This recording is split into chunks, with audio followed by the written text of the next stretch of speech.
Hey there, you caught me in the garden again. Well, good morning. Welcome to the Emerson Unitarian Universalist Congregation YouTube streaming of our April 26, 2020 worship service. I am Ed Cosper, and I am a member of the worship team, a choir member, and Bruce, thank you for the music you share with us each Sunday. You know, recently I saw something on Facebook. I'd just like to share it with you this morning. When this is over, the quarantine, the COVID-19, I hope we will have learned how fragile our lives are, how life can change on a dime, and how much we take for granted.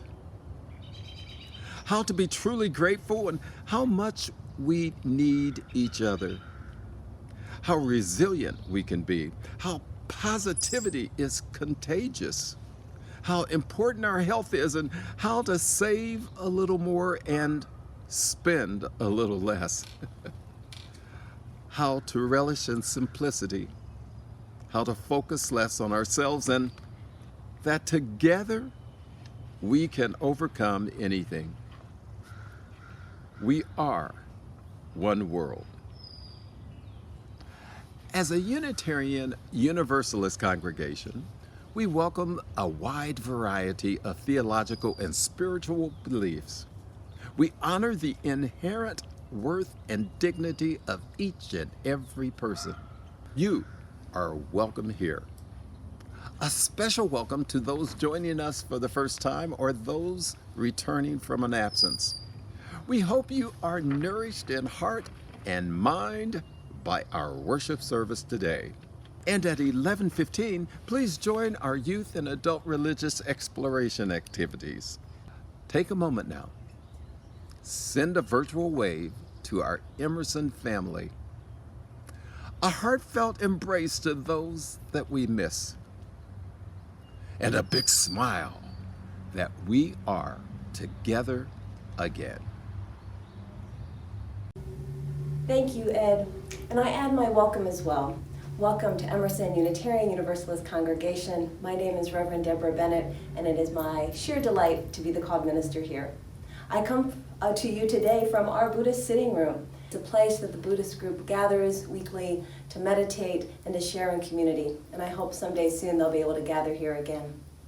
You know, all across the country and really across the world, Unitarian Universalist congregations often begin their worship services with the lighting of a chalice. It's a way to center ourselves and bring ourselves, our hearts, and our minds to worship. So this morning I'm going to light our chalice with these words from Leslie Takahashi. They help remind us of the possibility of this moment that we are in. All that we have ever loved and all that we have ever been stands with us on the brink of all that we aspire to create. A deeper peace, a larger love, a more embracing hope, and deeper joy in this life we share. May this chalice light our way. And our chalice is lit. Many of us have been spending more time alone in the past few months, and I've heard from some that this extra time alone has been very much welcomed. And I've heard from some that, well, they're very anxious to get back out there and doing all the routines that they love and being with people. Perhaps there's a little bit of both of those in each one of us. So today we're going to explore the idea of being alone and the opportunity that solitude can provide. So thank you for joining us. I'm going to begin by drawing on some words of one of my favorite teachers and writers and authors, John O'Donoghue. He's an Irish author, and he offers us this Celtic wisdom. He speaks very eloquently about solitude. He says, solitude is one of the most precious things in a human spirit. It is different from loneliness. When you are lonely, you become acutely conscious of your own separation. Solitude can be a homecoming to your own deepest belonging. One of the lovely things about us as individuals is that which is not able to be judged by the same standard as something else. This means that we cannot continue to seek outside ourselves for things we need from within. The blessings for which we hunger are not to be found in other places or other people. These simple gifts can only be given to yourself. They are at the home, at the hearth of your soul. So please join me this morning as our opening hymn. We're going to invite you to not only sing, but perhaps even stand up and dance to this very well-known Shaker originated hymn, "'Tis a Gift to Be Simple." Please join us.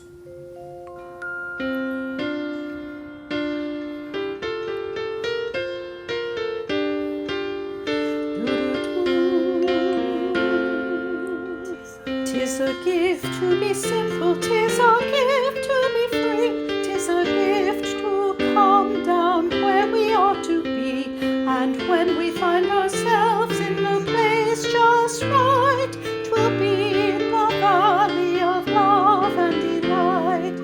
When true simplicity is gained, to bow and to bend we shan't be ashamed, to turn will be a delight, till by turning we come round.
Good morning. My name is Beth Klein, and I serve Emerson as your Religious Education Director. In my work, I'm also part of the Pastoral Care Team. The Pastoral Care Team members are available as listening ears to support you during challenging times. You can contact us at our email address, pastoralcare@emersonuu.org. At this time in our service, we pause to share the personal joys and sorrows of our Emerson community. As I share these joys and sorrows, I'll light a candle for each one. Each Sunday, we also light our vigil bowl. Its light represents the light of hope for a peaceful resolution of all conflicts on our planet, and it honors all dedicated people who serve us, especially those who are at the front line of the COVID-19 virus battle. Today, I share these joys and sorrows with you. A note of sorrow from the Fambro family. Nikki shared this. One of my best friends lost her only child suddenly last Sunday of natural causes. This young man was such a bright light in the world. We loved him and we love his mother like family. Both of our own kids looked up to him and he was always so wonderful with them, especially our son. Please keep her in your thoughts. And from Ginger White, Emerson's president of the Board of Trustees. I started a thank you note listing all the people who are going above and beyond to help Emerson continue to be the beloved community that we treasure. But the list got so long that it would take all of the sermon time, so thank you all. You are amazing. We know there are joys and sorrows left unspoken today. As I light candles for them, please feel free to speak aloud the name of anyone you're holding closely in your heart this morning.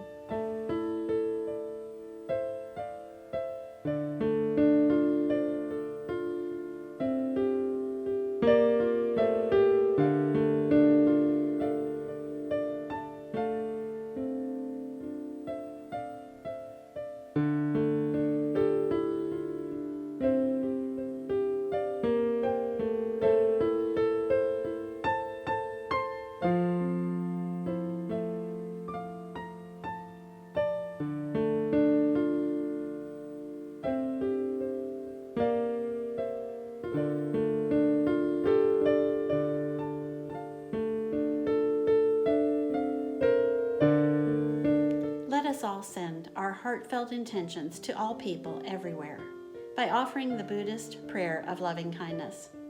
The words will be projected here and also printed in your order of service. Please join me. May all beings be filled with loving kindness. May they be free from harm and suffering. May they be well in body, heart, and mind. May they be at peace. Blessed be. Yeah. Hey friends, I'm out here with a little furry llama in the elderberry bushes. I have a story for all ages. So today I was going to tell y'all two stories. So the first one is about our Harvey dog. This is Harvey dog. He came to live with us from somebody who needed a new home for him. And we loved him so much. We loved him so hard. And maybe little people loved him a little too hard sometimes. So I was talking about this, like I do, at church. And Gunther's Sunday school teacher actually happened to have the exact same breed as Harvey. Her dog's name was Walter, and Walter needed a friend. So our dog Harvey got to go live with Walter and have a really good friend. And you know, this was really hard for me because I wanted us to have a dog so bad. I loved his fluffy snuggles and his cold nose. He was so great. But I had to look at what was actually happening in our home, not just what I wanted to see. And I had to see that Harvey needed a friend that wasn't a little boy. And we have this llama costume, and its fur feels a lot like Harvey. So whenever I say I miss Harvey, my little llama here shows up. This what I was feeling about Harvey reminded me of a Buddhist story about a Zen teacher. So the teacher goes out and he has this very clever student that's having a hard time with interpreting teachings, and he's so smart that sometimes he gets in his own way. Do you know anything about that, honey? Maybe a little. So anyways, the Zen teacher goes out with the student. He takes his dog, and he tells his student, he says, just watch. And he doesn't throw a ball. We'll talk about throwing a ball in a second. He points at this guy and he says to the dog, go get me the moon. And the dog immediately looks at his finger. And now when we had Harvey dog at our house, when we would go to throw a ball, I noticed that he always looked at our hand. He didn't look at the ball. And he was pretty easy to trick, wasn't he? Did you like tricking Harvey dog? Yeah. Yeah. He was pretty easy to trick because he was always looking at our hand. And just like our Harvey dog, the Zen teacher, his dog was looking at the master's hand. And the Zen teacher asked the student, he says, what was the dog looking for? What was true? Can the dog get me the moon? And the student says, well, he was looking at your finger. No, he can't get you the moon. He wasn't even looking at the moon.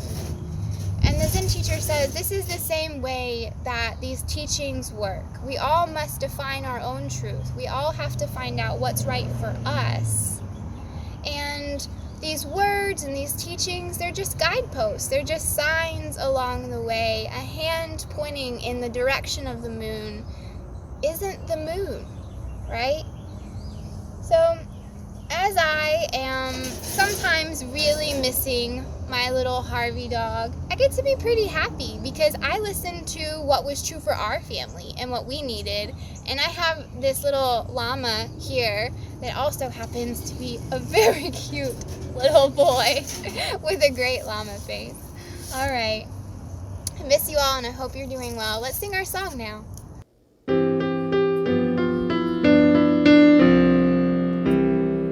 Love is the doctrine of this church. The quest for truth is its sacrament, and service is its prayer. To dwell together in peace, to seek knowledge in freedom, to serve humankind in fellowship. Thus do we covenant with each other. Thus do we promise to each other. Thank you, Lauren, for another beautiful story. Let's move into our time of meditation now. Now, before you find that comfortable place to sit, I'm going to invite you to find something in your home, perhaps something you can hold in your hand or something that's sitting nearby you. We're going to be using it in a little bit. I've chosen this singing bowl. For now, go ahead and find that, something close by, and just have it sitting near you. Go ahead and find that comfortable place, maybe a chair, maybe sitting on the floor. And as you're ready, allow yourself to settle in, perhaps close your eyes if that feels most comfortable for you, or at least have that soft focus where you're not focusing externally, that you're just focusing softly. Allow the breath to come and begin to follow your breath. I'm going to invite us to come inside and do a little body scan. So as you take a breath in, bring your awareness down to the very bottom of your feet.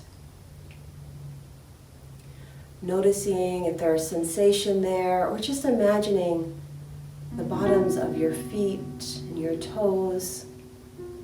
Become aware of that part of your body.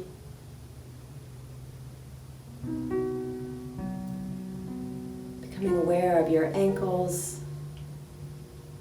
And then scan your awareness up your legs, noticing your knees, your thighs, all the way up into those, what we call the sits bones, the bones that sit down.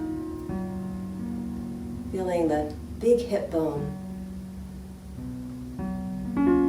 Taking a breath into your belly, notice how that breath in can expand the belly. Allow it to expand the belly wide. And then allow the exhale to pull it inside, bringing that focus into this part of your body. Scanning your awareness up to your chest, watching it too as it expands with the inhale and contracts with the exhale. Bring your awareness up to your shoulders and then down your arms, past your elbows, your forearms. Become aware of your wrists. Feel free to move them if you would like. And settle your awareness into the palm of your hands.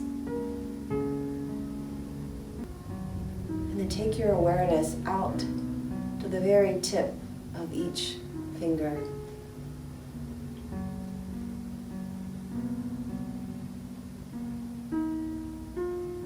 And draw that awareness as if you were drawing a line back up your arms, up into your shoulders, and into your neck, becoming aware of your neck and how your skull sits upon your neck.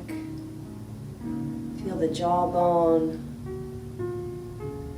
perhaps the ears, the nose, and your awareness to your eyes, all the way up to the top of your head.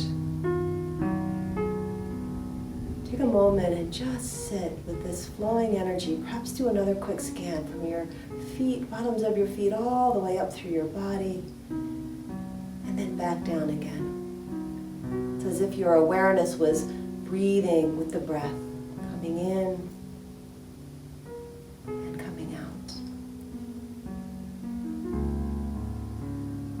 And then very, very gently, we're not coming out of meditation yet, but very gently, open your eyes just slightly if they've been closed.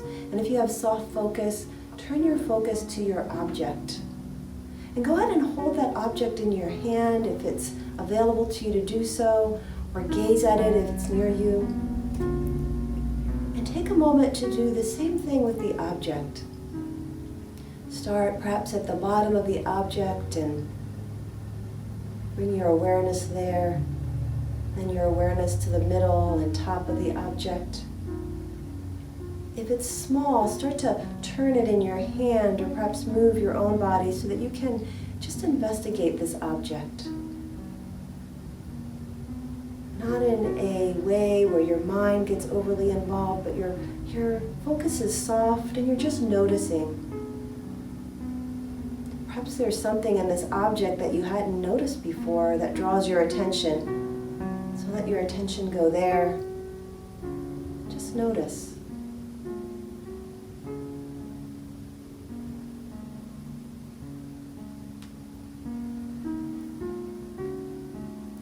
take a moment to be with this object with full awareness, with full presence.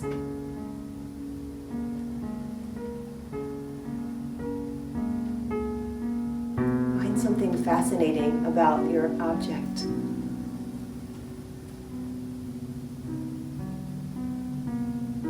Then slowly allow your eyes to close or allow that soft focus to come again, setting your object down. Take a breath into your own body.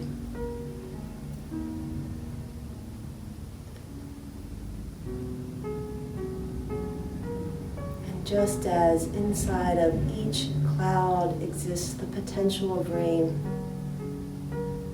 feel the potential that exist inside and are part of that object and part of you.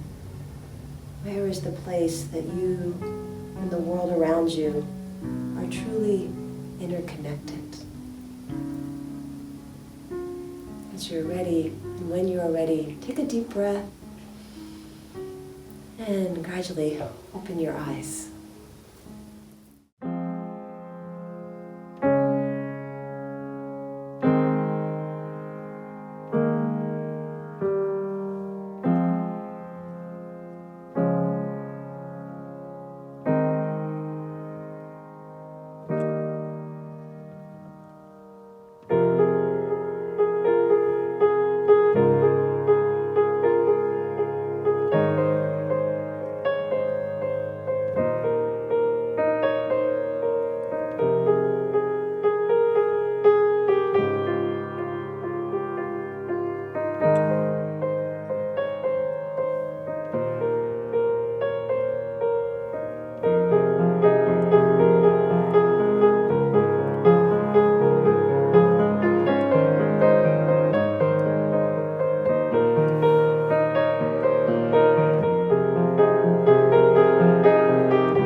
to my Emerson family.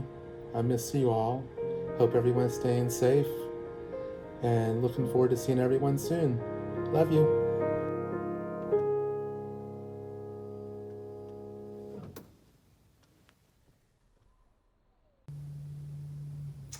So I was taking my cat for a walk the other day.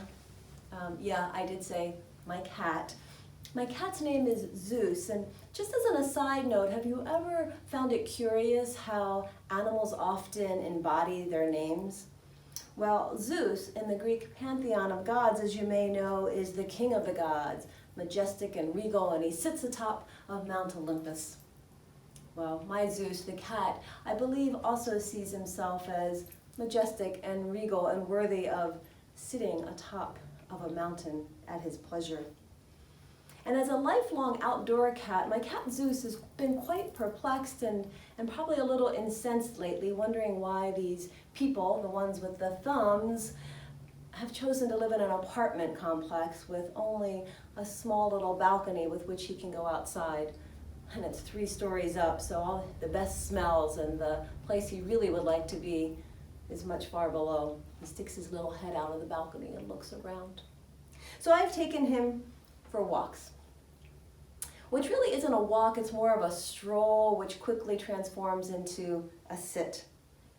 On this day, I allowed the God to guide our way on this little sojourn, and invariably, we ended up, as we had done many other days, into this little hill where there's some trees for his sitting spot.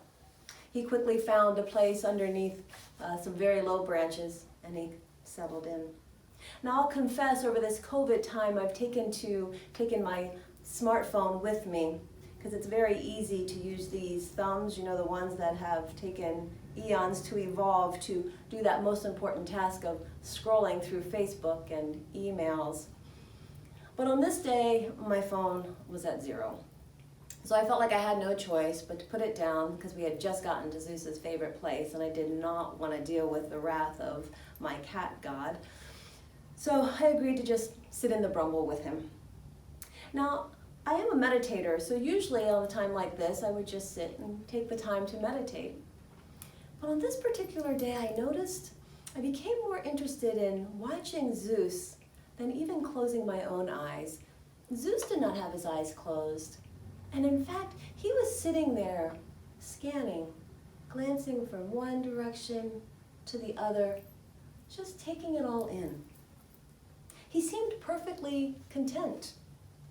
I mean, I don't know for sure, but by the way it appeared he was taking in his surroundings, my guess is that Zeus was not thinking of anything that came before, and definitely not worrying about what would come next.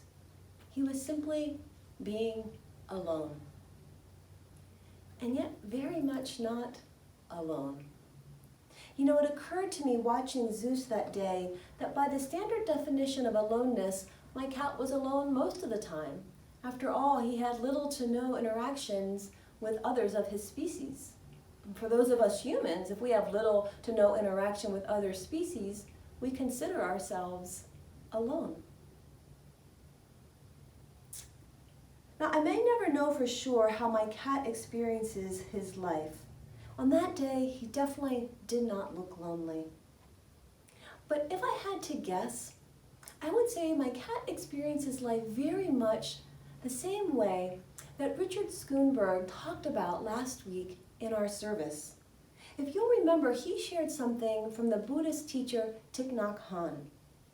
In the reading, he describes what he calls an interbeing, giving the example of how a cloud exists in a piece of paper, for it takes water from the cloud to grow the tree that makes the paper. And he reminded us that in the same way, there's also the sun and the logger and the miller and even the wheat that those people eat, all contained in that piece of paper. To be is to interbe, Thich Nhat Hanh says. You cannot just be by yourself alone. You have to interbe with every other thing. Perhaps Zeus, my cat, is just better at enjoying his interbeingness. He senses it is always there, and he recognizes that he is actually never alone. But alas, we are not cats or Greek gods, at least not on most days, and we seem to have the propensity to feel lonely and to convince ourselves of our aloneness. Research suggests that we are in an age of loneliness despite all the many ways there are to connect. In January, there was a study released that showed 3 out of 5 Americans said they felt lonely. That's an 8% increase over the same study done just 2 years ago. And despite the common myth that it's older adults that feel more lonely, the study showed that younger people actually reported higher rates of loneliness than those over 72. You know, the truth is that many people describe feeling lonely, even as we are surrounded by others, at the work and in public spaces, way before anything like social distancing came to be known. So if our loneliness is not clearly linked to being alone, what is it that keeps us feeling at times as if we are the lone inhabitant on some secluded island, even as we live in the midst of this well-inhabited world? How can we better allow ourselves to experience our interbeingness with all of life? To answer the question, I think it's valuable to first explore our own common reactions to being alone. They seem to arrive to me in 3 categories, and so I've given them names, all starting with the letter R, so they're easy to remember. Relief, reroute, and reform. So the first reaction we may discover when we find ourselves alone is a sort of relief. Being alone provides a protective barrier from the world and its strange inhabitants. If we view the rest of the world as somehow separate from ourselves, and in a way dangerous or uninviting, we can welcome aloneness simply as a safeguard, giving us permission to not interact with the world. We can tell ourselves that our introverted nature is happy for our alone time, and we can keep at bay any feelings that may suggest that we may be avoiding something in ourselves when we avoid others. The second reaction to aloneness can bring forth a growing desire to reroute or to run away. Specifically, to run away from that unsettling feeling in the belly that aloneness can bring. That feeling that can turn to fear or sadness or go even deeper toward despair. Often the fear of being alone brings such a sense of aversion that we do anything we can to avoid those feelings, frantically trying to mask the feelings that may have been underneath the surface all along. Unfortunately, for too many, this may lead to use and abuse of substances, binging on TV or the internet or food, or just grasping for ways to keep busy. And this can send us down this third reaction to our loneliness, playing what I think is a very, very dangerous game. It's the reformation game. That's when we open up our social media and we do that scroll, the scroll of compare and despair. Do you know the one I'm talking about?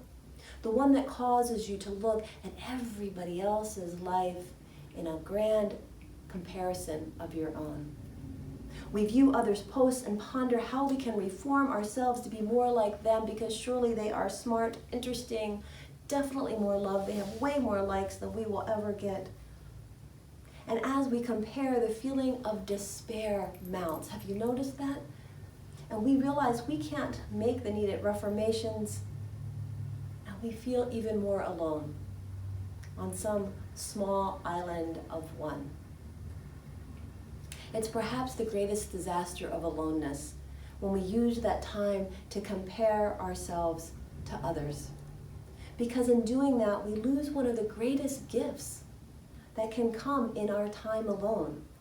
It's the opportunity to discover our own unique being. I personally call it soul. Wouldn't it be great that instead of doling out likes and dislikes with a click, there was an option on a button that said this? I have taken the time to deeply read your words and hear you. I see you and honor your unique expression, and I honor your own as I honor my own. And I recognize the spark of the sacred in both of us. Thank you for sharing who you are. I wonder what that little icon button would look like. Maybe somebody can work on that one. Unfortunately, since we too often look to other humans to validate ourselves and our own existence, we bestow upon ourselves the authority to validate and invalidate their existence as well. So we just keep scrolling and clicking. Aloneness is tricky. It's a tricky proposition, as we are finding out in these last few weeks. I wonder how you are doing. Have you partaken in these activities of rerouting, of feeling relief that you don't have to be out with people, and are playing this game of compare and despair? Fortunately, there are spiritual teachers from traditions throughout all of the ages that have offered us an alternative to viewing aloneness as an escape or as something to fear. In fact, they contend that time alone can actually become a great salve to our loneliness. It's paradoxical. Time alone becomes the salve to our loneliness. The difference lies in the distinction between aloneness and what many call solitude, and what it is we do there. The 20th century existentialist theologian Paul Tillich says this: our language has wisely sensed that two sides of man's being alone. It has created the word loneliness to express the pain of being alone, and it has created the word solitude to express the glory of being alone. Solitude is that place that we can go, as John O'Donohue puts it, to befriend our own soul. In the Christian Bible, it describes many instances where Jesus went off to solitude to find a place of deeper connection with what in the scriptures are named God. After he's baptized, Jesus spends 40 days praying in the wilderness, in this solitude. He encouraged his disciples many times after they came back from their ministries to take times of solitude. And there are many references in the Bible about Jesus resting before deciding on some external action. For Ralph Waldo Emerson in the 1800s, solitude called forth an awareness of what he called the oversoul. The oversoul, according to Emerson, contains and unifies all the individual souls, and it acts as an animating force for all of us. We touch into that through our solitude. The Vedas, the ancient Indian scriptures, speak about the presence of Brahma, the energy that exists through everything in the universe, including ourselves. Aham Brahmasmi. It means I am Brahman.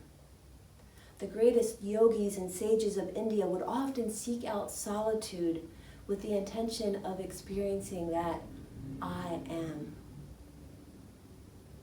The spiritual teacher Osho puts it very beautifully when he said, there are few fundamental things which cannot be changed. You cannot fight with darkness directly, he says. You cannot fight with loneliness directly, or with the fear of isolation directly. The reason is that in reality, all these things do not exist. They are simply the absence of something, just as darkness is simply the absence of light. The yogis, sages, and masters of many traditions say that loneliness is the absence of the connection with our true source of self. And once that is established, we realize that loneliness is impossible. It is this deep oneness with self, with Oversoul or Brahma or God, that becomes the gift of our solitude if we allow ourselves to go there and make that connection. Recently in the magazine Mother Jones, there was an article about Keith Lamar. For 27 years, Lamar has spent at least 23 hours a day confined to a cell smaller than some of our walk-in closets. If he crooks his neck at just the right angle, he can look through a slit of a window a few inches wide onto a parking lot. But in all these years, he hasn't touched a blade of grass or a tree. The closest he's come to the outdoors is in a below-ground concrete wreck cage covered by a steel grate ceiling. If he's lucky, he might catch a glimpse of the sun. Lamar, who is now 50, was locked up as a teenager after killing someone in a drug dispute. A few years later, he was moved to solitary confinement after being sentenced to death. He was convicted of murdering 5 inmates in a prison riot. He says he did not kill them. There are activists in Ohio and around the country who have rallied and are writing op-ed pieces and staging solitary actions for Lamar. His execution is scheduled for 2023. Lamar agreed to be interviewed for the article as many people had been asking him about how he coped with his solitude. This is what Lamar says. He says, being in solitary confinement is really just being thrown upon yourself. You're running around just like people do in your regular life, and now all of a sudden you're confronted with yourself and find that in a lot of cases you haven't really put anything into yourself to occupy yourself. Everything is outward directed. That's what happened to me 27 years ago, and that's what happens to a lot of guys who are initially thrown into this situation. It's like being thrown into the ocean. You have to learn how to swim. You have to learn how to deal with yourself. And then this man, who has been locked up for 27 years, whose execution date is set, he said this. He said, I've been lucky in a lot of ways. My cell has a bookshelf with 3 shelves, and there's a table to sit and write, and I have music and books to read. Not to distract myself from myself, but to take me deeper into myself. I paint, I work out, I do yoga, I meditate. Lamar goes on to talk about the ways he has learned to deal with himself. Chief among them, a sense of interbeingness, although he doesn't use that term. But he says, being in solitary confinement, these books, the books that are on his shelves, he says, those are my community. A lot of these guys, I've read their books over and over, so I'm intimately connected with these people. James Baldwin, he says, I consider him like a family member. Lamar goes on and lets us know that the root word of education is to induce, to bring forth that which is already there. He says education isn't really about what kind of career you're going to get or how you're going to make money. That's not why we were born. You're here to bring forth that which is already there. Hopefully, he says, young people being forced to stay at home right now, to stay out of the mainstream curriculum, are able to get a glimpse of themselves and start pulling on that thread. Isn't that the most beautiful thing? Lamar invites us each to begin to pull on the threads of what we find in our solitude, to not be afraid of it, but to follow it. Being lonely isn't about the number of people you are with. Being lonely is a representation of how cut off from your source and the interbeingness that surrounds you.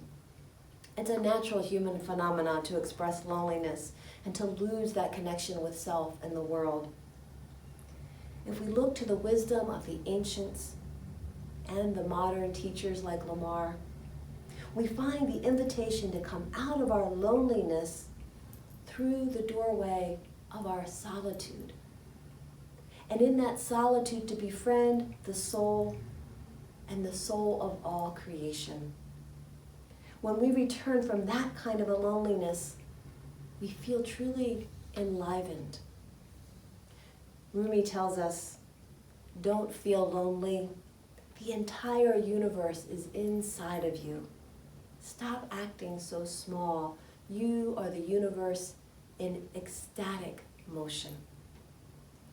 May you befriend your source of your solitude and find the inner beingness of all creation inside of you. You are not alone.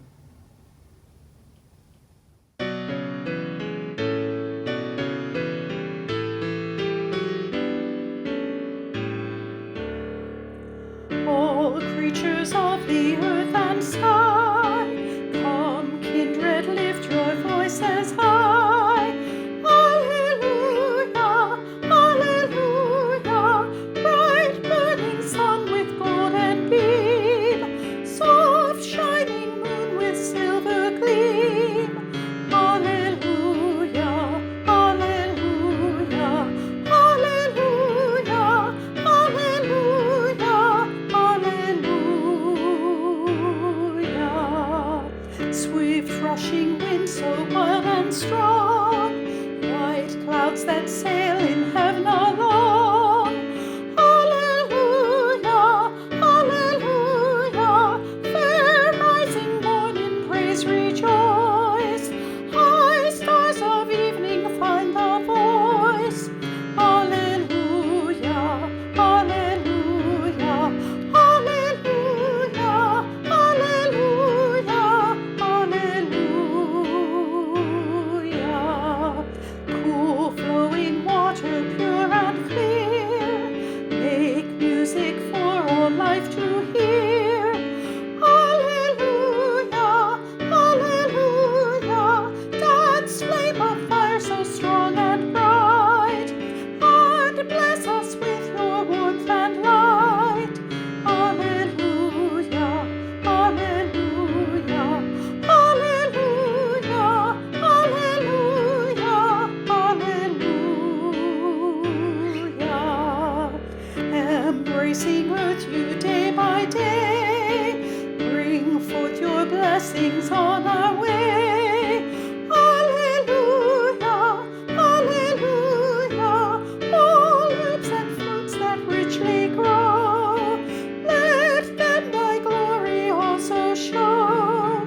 Alleluia, alleluia, alleluia, alleluia, alleluia.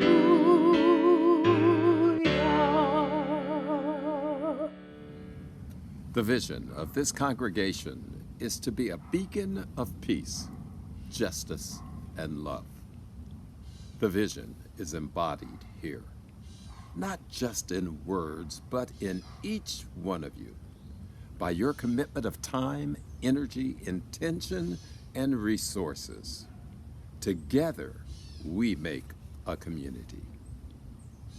We hope you will share the joy and responsibility of being stewards to this vision through a monetary contribution to the congregation.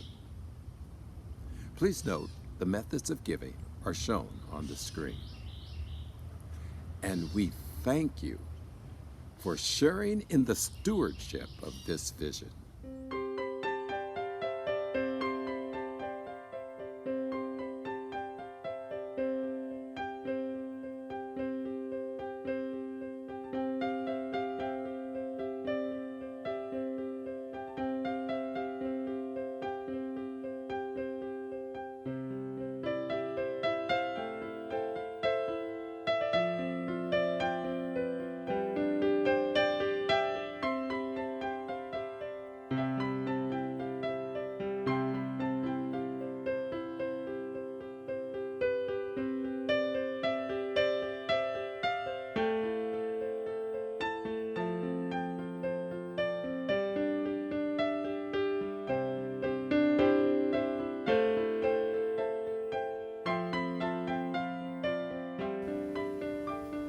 Thank you for your generosity. I'm going to close today with these words from John O'Donohue. As you can tell, he's one of my favorite. It's a blessing for solitude. May you recognize in your life the presence, power, and light of your soul. May you realize that you are never alone, that your soul in its brightness and belonging connects you intimately with the rhythm of the universe. May you have respect for your own individuality and difference. May you realize that the shape of your soul is unique, that you have a special destiny here, that behind the facade of your life, there is something beautiful, good, and eternal happening. May you learn to see yourself from the light of that place within, by whatever name you call it, and may that take you forth into this time with a sense of belonging and with a sense of peace in your heart. Let's extinguish our chalice. Please join me with the closing words of our chalice lighting. We extinguish this chalice, but not the light of truth, the warmth of community, or the fire of commitment. These we carry in our hearts and out into the world until we are together again.